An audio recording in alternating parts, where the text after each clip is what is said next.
না, আমার বিরক্ত লাগছে, কিন্তু আমি হার মানবো না।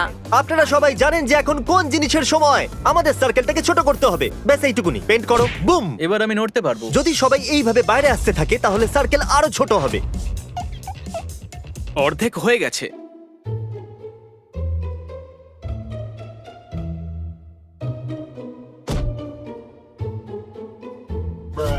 গ্রাস বল এখানে থাকার আমার সমস্ত মনোবল ভেঙে দিয়েছে। আমি কিছু বুঝতে পারছি না।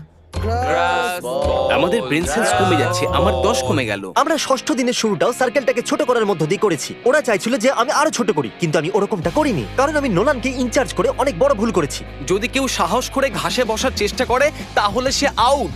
5 সেকেন্ডও হয়নি কিন্তু ও ধৈর্য হারিয়ে ফেলেছে। নতুন রুল, নোলানকে নিয়ে কেউ মজা করবে না। স্ট্যান্ডিং চ্যালেঞ্জ আরেকটা খেলোয়াড়কে আউট করে দিল। সরি বন্ধু। নোলান বলছে নিজের মুখে থাপ্পড় মারো। নোলান বলছে এবার পুশ আপ করো। আমি পুশ আপ মারতে পারবো না, আমার পেট